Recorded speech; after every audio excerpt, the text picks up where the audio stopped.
Então, pessoal, dando continuidade ao que estava sendo explicado anteriormente, no vídeo anterior, então temos aqui dois tipos de movimentos, o uniforme e o uniformemente variado. Nesse primeiro tipo de movimento, a velocidade ela não depende do tempo, ela é uma constante.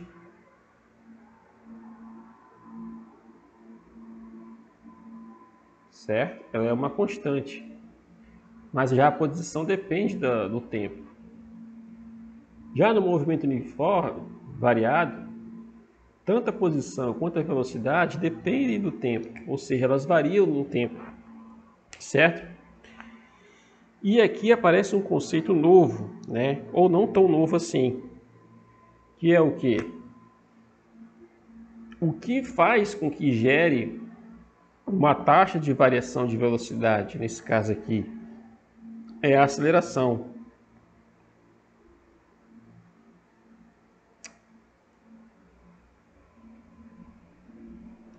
A aceleração ela implica numa variação de velocidade.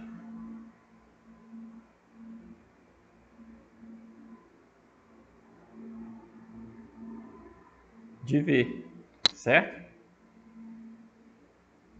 Então, esses dois parâmetros aqui, esses dois tipos de movimento, eles são a nossa, digamos assim, a nossa condição, ou são condições para que a gente consiga estabelecer certas relações da posição em função do tempo e da velocidade em função do tempo, certo? E essas relações elas não serão iguais. No caso de um movimento uniforme, as relações de posição em função do tempo não serão iguais em relação ao uniformemente variado, certo? Porque aqui eu tenho um regime onde a velocidade não muda. E aqui eu já tenho um regime onde a velocidade varia com o tempo, certo? E aí vem a pergunta, novamente, como estabelecer essas relações? Uma vez que a gente já tem agora as nossas condições que vão, digamos assim, regir, né, que vão governar as relações que queremos estabelecer. Bem, então vamos fazer isso a partir de um exemplo, certo? Vamos apagar aqui, né?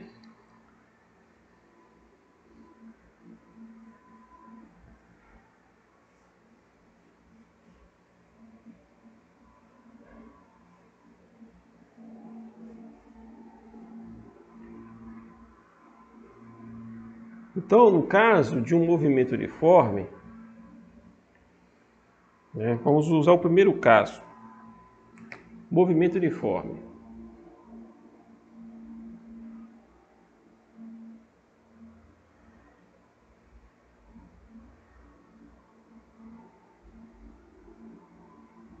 Vamos supor um movimento unidimensional, tá? Espaço, né? Entre aspas, 1D, movimento unidimensional. Então vamos trabalhar de forma escalar por enquanto, ok? Então, qual é a principal característica do movimento uniforme? Eu tenho velocidade constante, ou seja, é uma velocidade que não varia com o tempo, ou seja, tanto no início quanto no final do movimento, ou num instante de tempo T1 ou T2, ou dentro de um intervalo de tempo qualquer, a velocidade nunca muda, ou seja, não depende do tempo.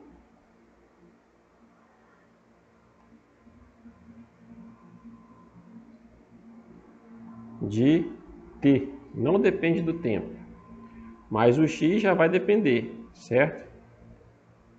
Existe uma dependência temporal.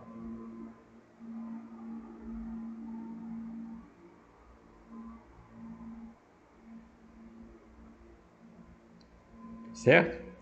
E aí vem a pergunta que não quer calar. E aí, como é que a gente relaciona posição e tempo? Certo? Muito bem, então vamos lá. Vamos supor o seguinte, uma partícula, né, que descreve um movimento unidimensional ao longo de um eixo X, certo? Se tomarmos um elemento infinitesimal, repare a linguagem que eu estou usando, um elemento infinitesimal, ou seja, tão pequeno quanto eu queira, de ΔX, vamos chamar de dx, ao longo de um tempo, dentro desse intervalo de espaço, eu vou ter um intervalo de tempo. Mesmo que seja pequeno, ainda assim é um intervalo de tempo, certo? E nesse intervalo de tempo, eu posso expandir ele depois, certo? Para um intervalo maior. Eu posso expandir posteriormente para um intervalo maior, um ΔX. Ou seja, eu estou saindo do muito pequeno e estou indo para o muito grande. E como é que a gente faz isso? A gente tem que somar os pequenos elementos de dx, certo? Que constituem o caminho que está sendo percorrido. Essa soma infinitesimal a gente vai chamar aqui agora do nosso problema de integral. Francisco, como é que eu resolvo isso? Como é que eu vou aplicar lá a integral que a gente viu lá no curso de cálculo 1? Antes da gente falar propriamente dito, a gente tem que montar o problema. Isso aqui é visão espacial. Agora a gente tem que ter a visão algébrica, certo? Como é que é a visão algébrica? A visão algébrica é assim. Eu tenho o conceito, velocidade é a derivada de x em relação ao tempo. Não é isso? Então eu tenho que determinar como que esse elemento dx vai variar em função do tempo. Ok? Então eu vou fazer o que? Dx, vou passar o dt multiplicando por v. Então eu tenho v dt. Antes da gente aplicar esse conceito de integral, certo? Vamos analisar a seguinte questão. Qual é a dimensão de dx? É espaço, é distância. Mesmo que seja uma distância muito pequena, ainda assim é uma distância. Certo?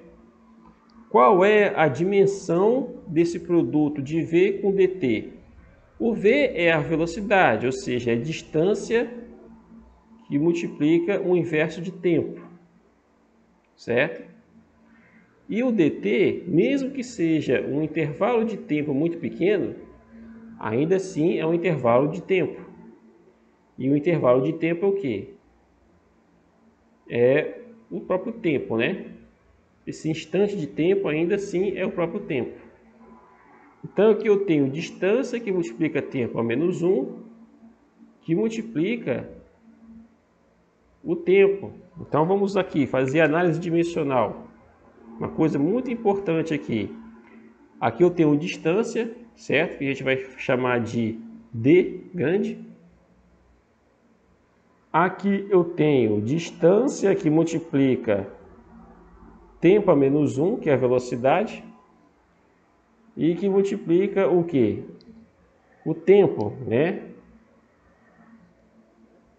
Então, repare que o tempo a menos 1, que multiplica tempo, vai cancelar essa dimensão. Então, eu vou ter distância do lado esquerdo e distância do lado direito, certo? Então, dando continuidade aqui, então eu tenho o quê? Um dx é igual a v dt. Então, eu tenho que sair da visão infinitesimal para uma visão macro. Mas, como eu tinha dito antes, o que eu tenho que fazer? Eu tenho que somar todos esses pequenos elementos de x, eu tenho que somar eles ao longo do caminho que eu estou percorrendo, ao longo da trajetória da qual o meu objeto está realizando. Então, o que eu vou fazer? Uma integral dx, uma integral de v dt. E aí entra agora uma coisa, essa integral, como vocês viram lá no cálculo, é uma integral indefinida. Aqui do mesmo jeito. Aí, como é que a gente sai de uma integral indefinida para uma integral definida? A gente tem que saber os limites de integração. Quais são os limites de integração?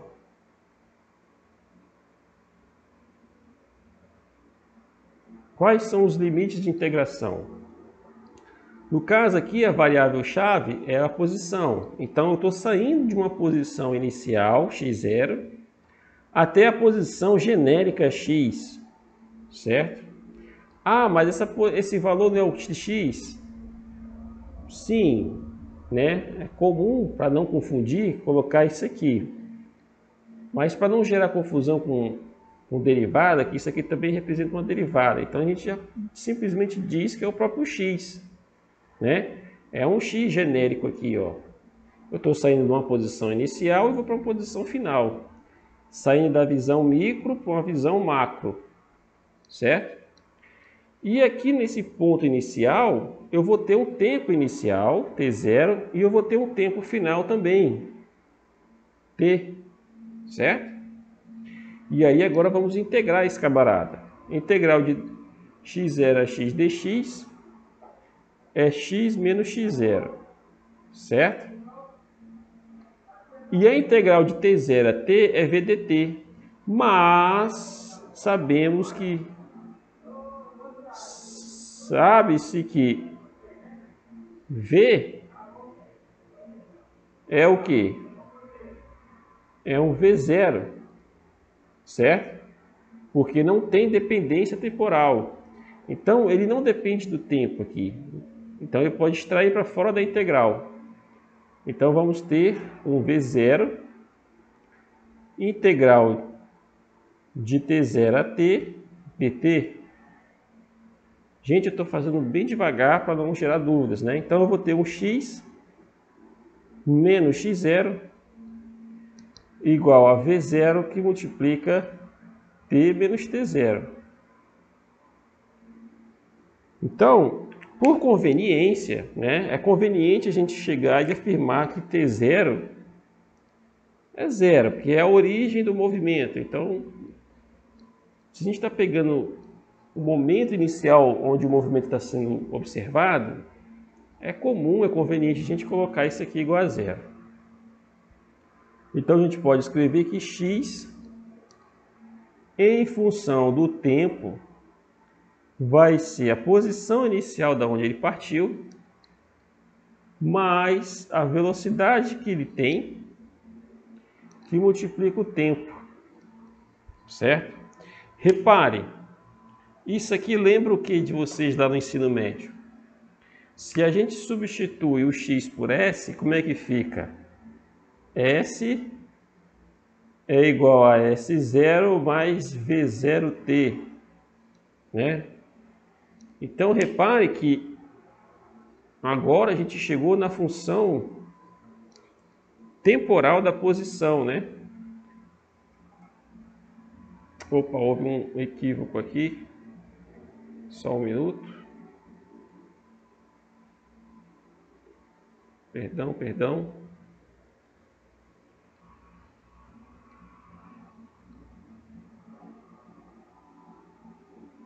Opa.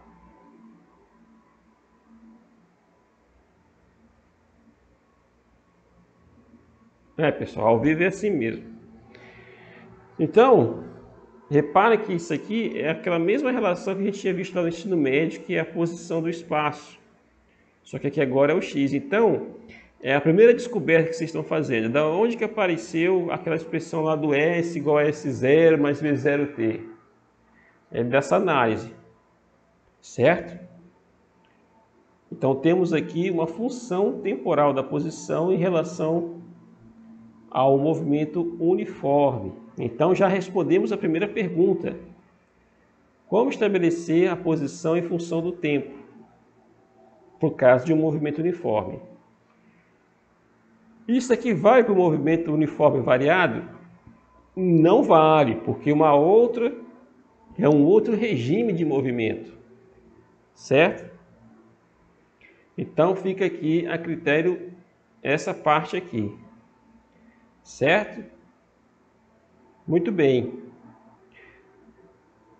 Agora vamos, só antes de dar o próximo passo, repare que a variável dependente é o x e a variável independente é o tempo.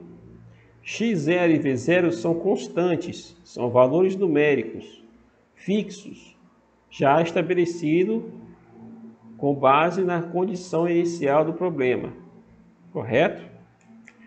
Então, como é que seria um gráfico de x em função de tempo? Ele vai ser uma função do primeiro grau.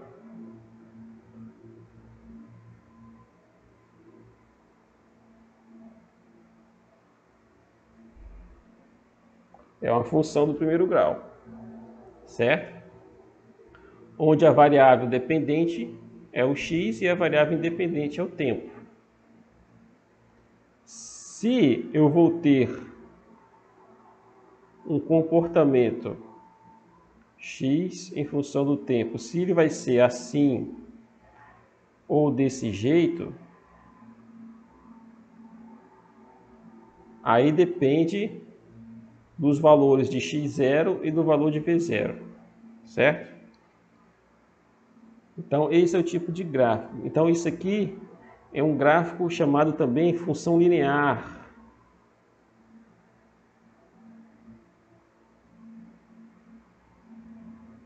Também é conhecido como função linear. Ok?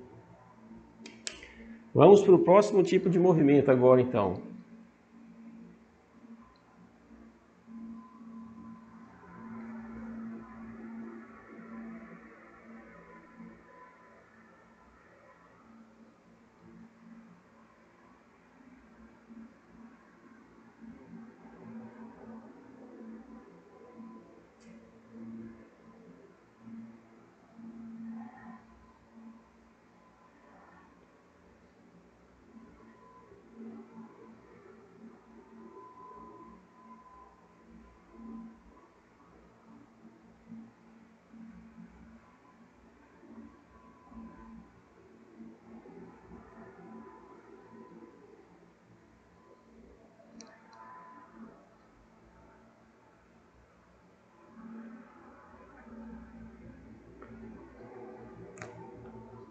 O próximo tipo de movimento é o movimento uniforme variado, ou uniformemente variado, né?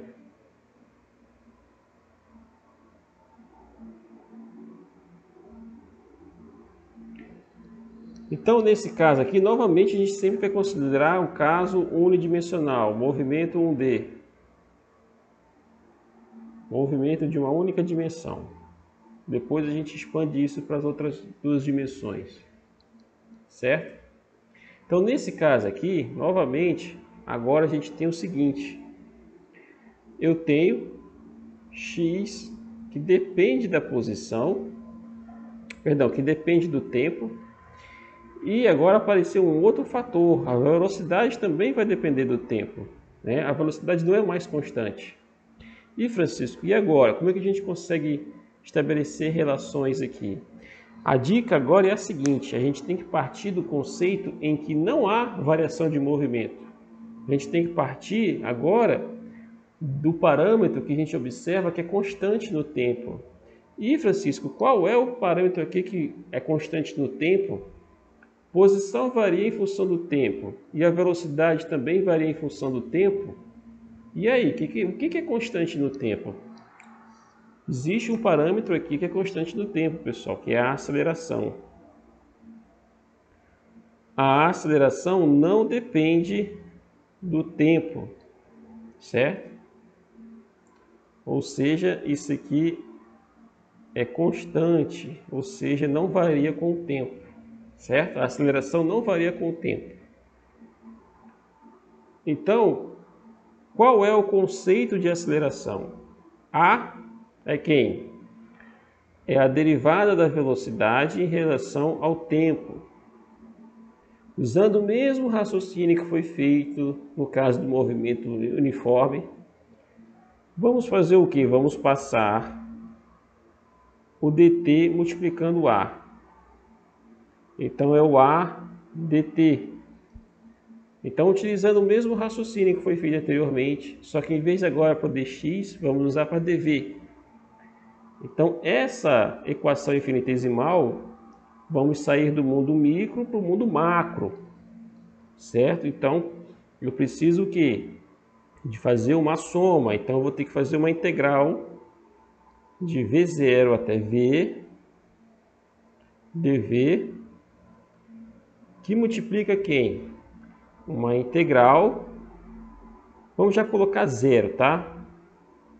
0 até t, da aceleração que multiplica dt. A aceleração não depende do tempo, então ela passa para fora. Então isso aqui vai fazer o que? Ó? Tem o v menos v0, que multiplica a aceleração, que multiplica o tempo.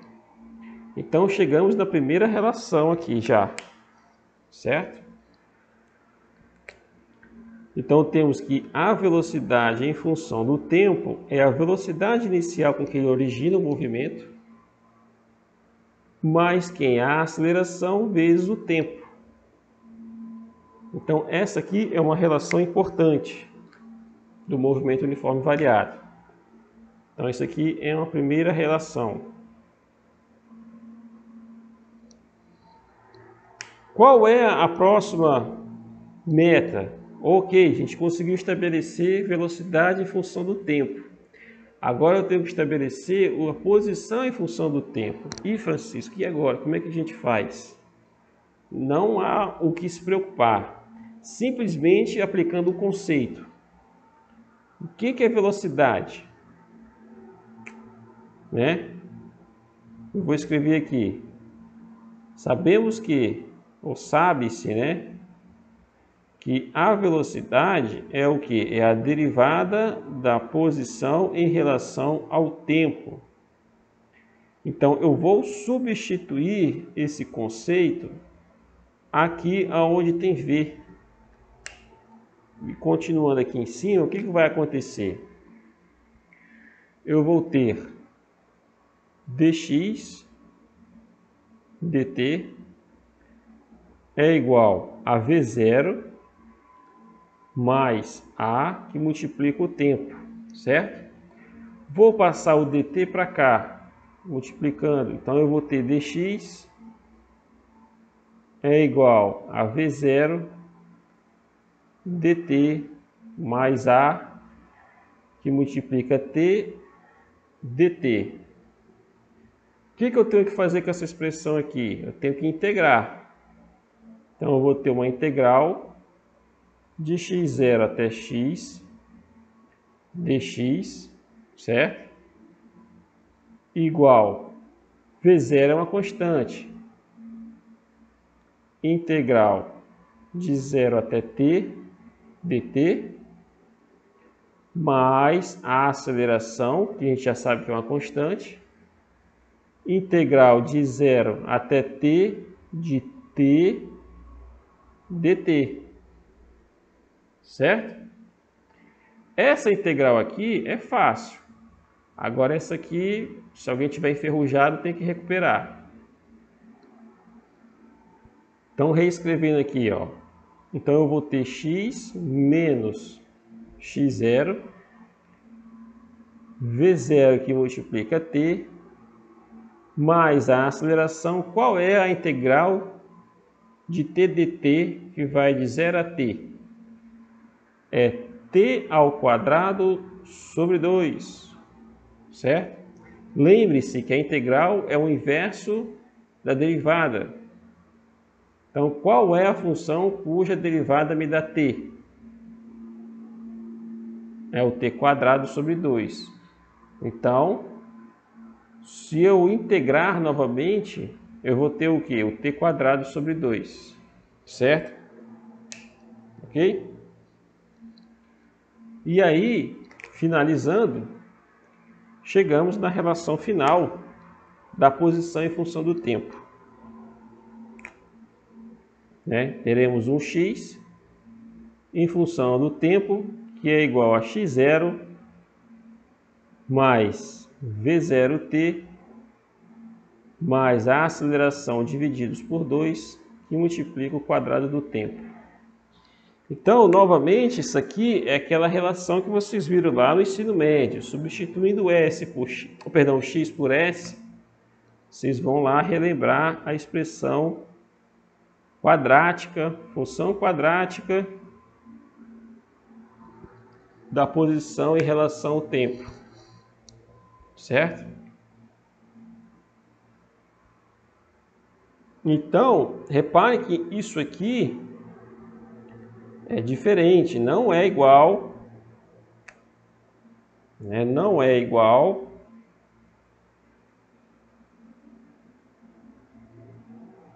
a x0 mais v0t. Isso aqui são diferentes, certo? Isso aqui é do movimento uniforme e esses dois aqui são do movimento uniforme variado, certo? Isso aqui não é igual a isso. Isso aqui é um regime onde tem velocidade constante e aqui é onde a velocidade varia com o tempo devido à presença da aceleração. Certo, pessoal? Ok? Então, a cinemática está perto do fim, né? A base teórica da cinemática, a gente pode pegar todos esses conceitos e estender para o caso de 2 dimensões, 3 dimensões, né? Que é o caso vetorial, certo? Aí eu vou ter um x, um y e um z, ok? Correto? Pois bem, agora vem uma pergunta: e se eu não tiver conhecimento do tempo? Se eu não tiver a informação do tempo, como é que eu faço para determinar, por exemplo, a velocidade? Eu não tenho conhecimento do tempo, mas ao invés do tempo, eu tenho conhecimento da posição ou do deslocamento desse movimento, né? Deslocamento dessa partícula, perdão. Então, como é que faz, né? Como é que eu faço para fazer isso? Para determinar agora uma relação em que eu consiga estabelecer velocidade e posição sem depender do tempo, né? Porque em todos os casos, por exemplo, aqui eu preciso do tempo para achar a posição, certo? E consequentemente achar a velocidade. Aqui também, no caso unidimensional, no caso uniforme, eu preciso do tempo para achar a posição. E aí, como é que eu faço isso, né? Então, vamos verificar que existe uma forma de você estabelecer essa relação, que eu acho que vocês já ouviram falar lá no curso de Física 1 do ensino médio, que é a famosa equação de Torricelli. E isso a gente vai abordar no próximo vídeo, ok? Então, pessoal, um abraço e até mais.